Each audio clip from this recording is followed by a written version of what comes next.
Selamat malam semuanya, ya ini Talk edisi 15 Februari 2023. Seperti biasa, malam ini kita akan update market IHSG dan saham-saham yang sudah masuk di kolom komentar ide dari Bapak Ibu.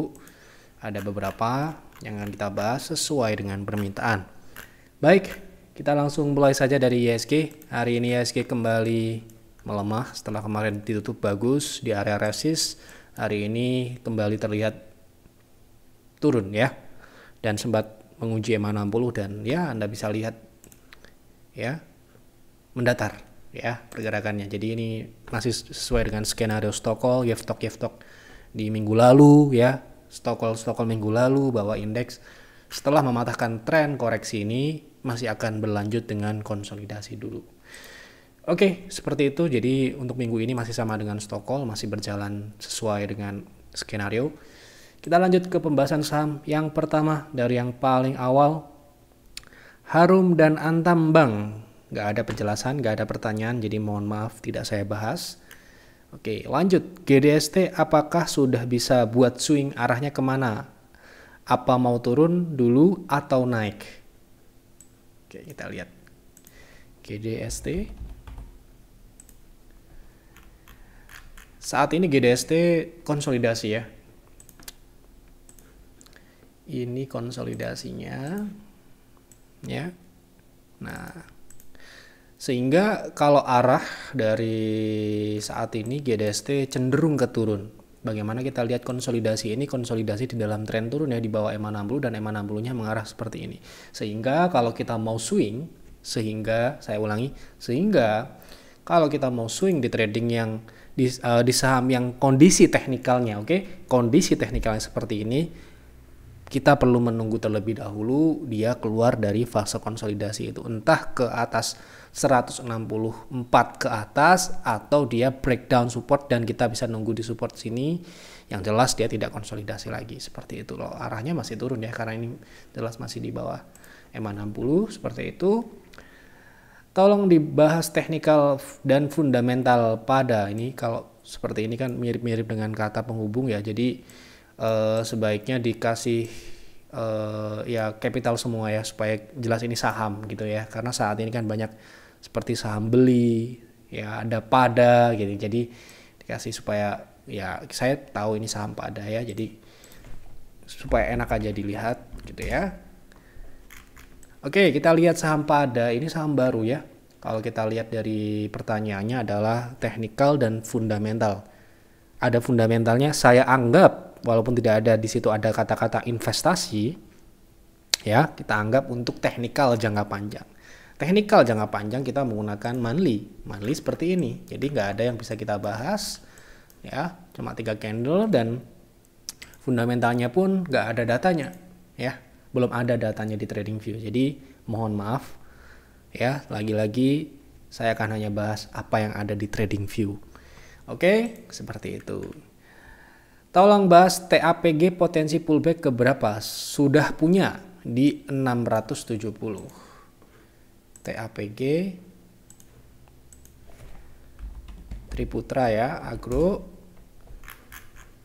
sudah punya di 670, tinggi dong. Sekarang harga 640. Untuk TAPG ini kondisinya sekarang ini sedang konsolidasi. Ini ya konsolidasi ya, clear ya, konsolidasi dengan rentang 585 dengan resist 750 ya. Ini ya resistnya ada yang lebih tinggi lagi di 915. Jadi ini konsolidasi yang masih bisa ditradingkan. Kenapa begitu? Jadi konsolidasi kan berbeda ya. Lagi-lagi konsolidasi pun kalau ruang naiknya kan kepentingan kita adalah mencari upside yang cukup dan melebihi dari ekspektasi kita yang kita inginkan. Syarat-syaratnya adalah minimal 5%. Jadi kalau saya melihat dari kondisi teknikal ini, TAPG ini saat ini dia bergerak konsolidasi ini di sini di dalamnya ada tren penurunan. Sedangkan saat ini posisinya adalah sedang menguji EMA 60. Modalnya sayangnya agak tinggi. Kalau belinya di 610 misalkan atau di bawah 600 itu bagusnya memang di harga-harga support konsolidasinya. Tapi ini sayangnya sudah beli ya. Potensinya saat ini sepertinya dengan kenaikan dengan volume ya, ini berpotensi untuk paling tidak kembali ke modal, mohon maaf ya, kembali ke modal atau ke resist 700-an ya, 730, 750 gitu ya. Oke, potensinya pullback ya. Bahas PANR, apakah lanjut uptrend jangka panjang PANR, panorama ya. Oke. Sepertinya masih dalam konsolidasi juga ya. Memang rata-rata konsolidasi seperti halnya kondisi market. Tapi ini konsolidasi di dalam tren naik. Kapan panorama lanjutkan uptrend? Apabila dia bisa break dari resist konsolidasi di 575. Sudah jelas ya. Oke, ini sengaja saya bahas cepat supaya durasinya tidak terlalu panjang ya. Sesuai dengan pertanyaan juga. Tolong bahas Ruiz, apakah cocok? Untuk cocok bagaimana ini membacanya ya. Jadi sekali lagi ya, dalam memberikan ide pelan-pelan aja diketik ya, dibaca lagi ya, kemudian di enter. Baru kalau sudah pas, sudah sesuai, pelan-pelan aja, nggak usah buru-buru. Kalau mau panjang juga nggak apa-apa ya. Tolong bahas Ruiz, apakah cocok untuk jangka 3 sampai dengan 5 bulan? Jangka 3 sampai dengan 5 bulan itu artinya jangka menengah. Dan ya itu area abu-abu ya antara trading dan investing. Karena 3 bulan itu kan ada rilis laporan keuangan ya. Nah, sehingga kita anggap ini ya bisa mengarah ke investing dan trend following ya. Artinya harus uptrend. Kalau tidak uptrend ya belum layak untuk saat ini gitu ya. Kita coba lihat terus. Kita gunakan weekly ya, jangka menengah. Nah, sayangnya kalau secara teknikal ini nggak menarik sama sekali.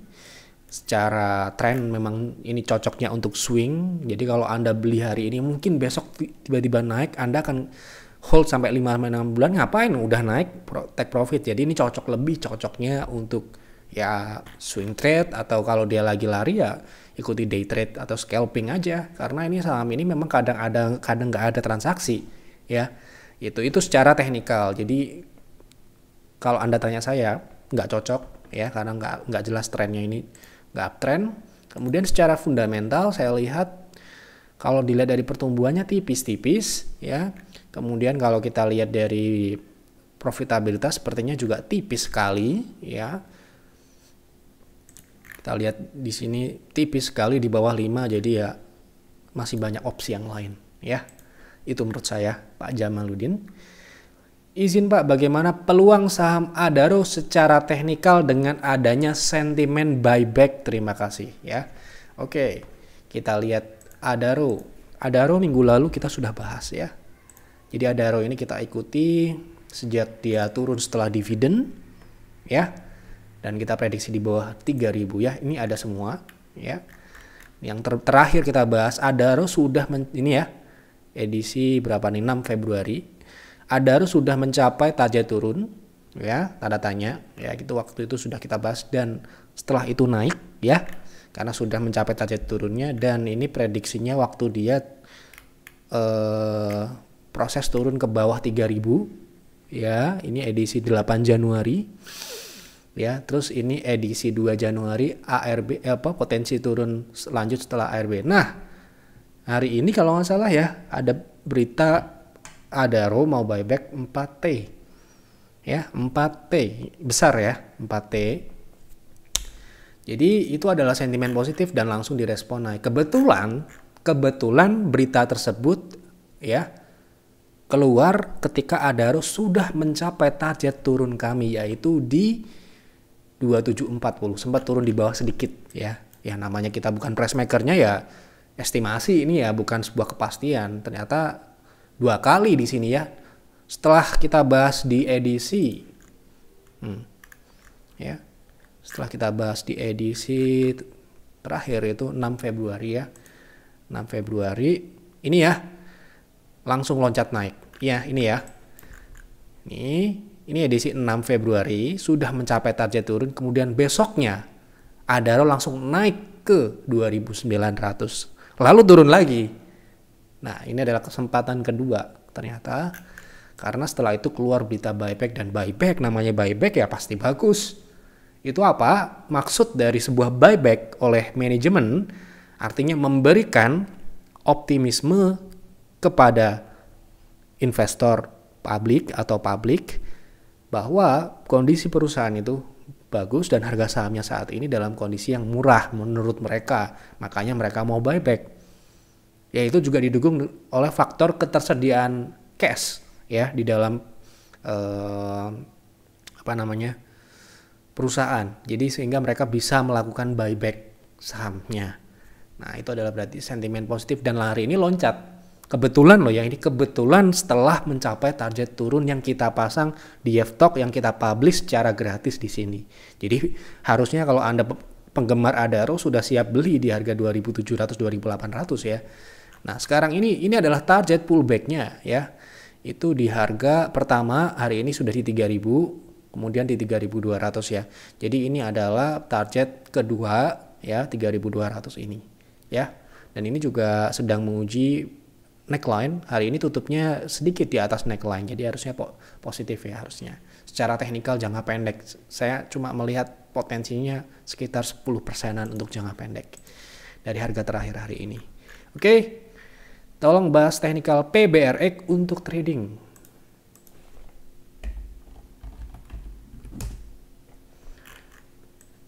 PBRX belum menarik menurut saya karena ini masih dalam kecenderungan turun dan volume transaksinya juga terus menurun seperti ini. Jadi secara teknikal mungkin kalau Anda mau trading misalkan mau beli 100-200 lot mungkin bisa dengan target 68, tapi ini di bawah 70 sehingga ini tidak mungkin kita akan rekomendasikan.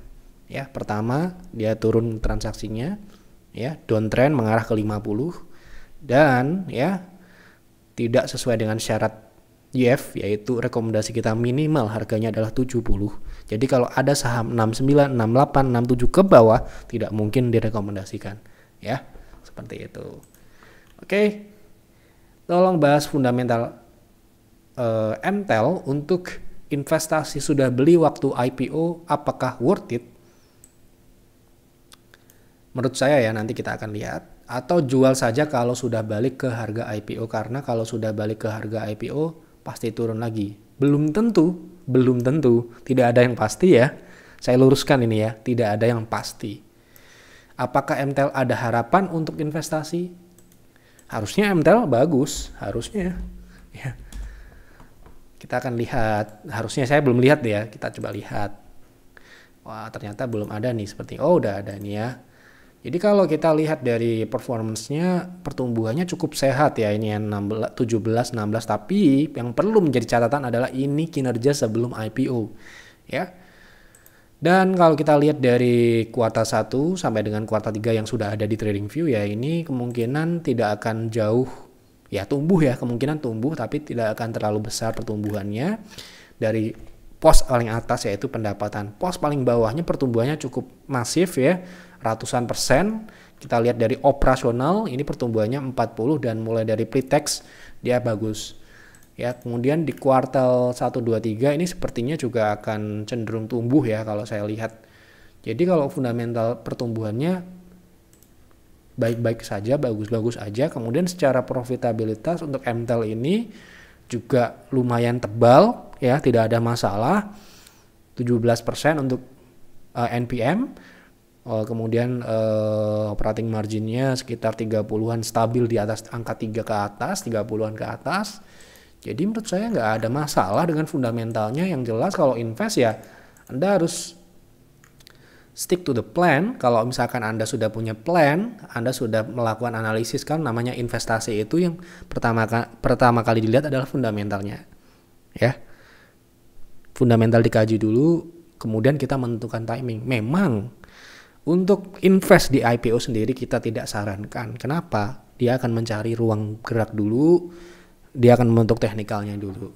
Jadi kalau fundamentalnya tidak benar-benar bagus dan valuasinya juga tidak dalam kondisi valuasi yang murah ya, kita nggak akan paksakan untuk masuk dan kita sejauh ini Peer dan Peers belum pernah melakukan rekomendasi atau berinvestasi di saham IPO, ya. Jadi bukan berarti IPO tidak naik, tidak bisa naik, tidak, tapi karena kalau kita invest, kalau kita untuk jangka panjang, pastikan kita benar-benar sudah melakukan analisa secara utuh, secara objektif terhadap fundamentalnya. Itu udah mutlak. Baru kita lihat teknikal untuk menentukan timing masuknya. Nah, kebetulan ini Entel ini setelah IPO dia jeblok, ya. Gitu. Dan kalau dia balik ke IPO-nya dia cenderung turun karena ini sepertinya ini mengarah ke konsolidasi, ya. Gitu. Ini sekarang ini sedang rebound di support konsolidasi. Jadi ya kalau Anda mau invest harus sabar. Ini kan baru IPO kemarin ya, belum lama ya, tahun kemarin ya. Jadi kalau invest itu kan tahun-tahunan, dan ya untuk invest memang tidak seperti trading, ya. Gitu. Tapi ya kalau saya mungkin punya di harga IPO, tergantung nih, saya akan tambah apabila porsinya masih kecil. Saya akan tambah di harga support konsolidasinya. Ya, karena fundamentalnya bagus. Ada karenanya ya, karena fundamentalnya bagus sesuai dengan syarat investasi. Ya. Jadi kalau kita investasi itu tidak asal, oh ini anaknya Telkom misalkan. Oh ini BUMN, tidak seperti itu. Tapi kita akan lihat di atas kertas dia seperti apa dan bisnisnya seperti apa ke depan. Ya, karena kita harus melihat ke depan apakah bisnisnya ini akan growth, ya. Bagaimana kita melihat growth? Ya kita akan lihat tren seperti apa. Ya, seperti itu, tren bisnisnya seperti apa. Bagaimana dia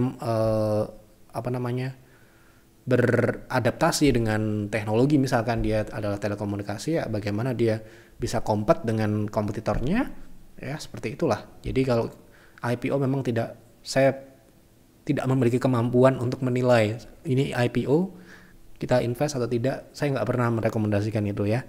Jadi kalau saya hanya akan melihat track recordnya setelah IPO bagaimana, ya. Dan kita nggak perlu buru-buru karena saham ada 600 lebih 700, ya. Jadi nggak harus beli IPO, ya. Nanti pasti juga namanya saham pasti ada naik dan turunnya, ya. Seperti itu. Oke, semoga menjawab ya ini, ya. Mohon maaf. Jadi kalau mungkin jawabannya tidak sesuai. Tolong bahas saham asas secara teknikal, potensi pullback ke berapa, bagusnya masuk di harga berapa untuk trading jangka pendek dan menengah.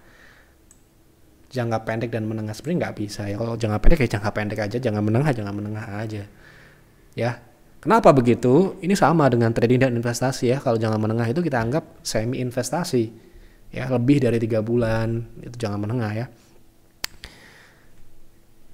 Ini takutnya Anda beli harus stop loss, ternyata di upgrade menjadi atau rubah plannya menjadi jangka menengah. Nah ini yang menjadi kesalahan gitu, ya. Gitu. Jangka pendek aja ya, kita lihat jangka pendeknya ini kemarin kita sudah bahas. Yang jelas kalau kita mau trading kita harus lihat upside-nya itu berapa persen.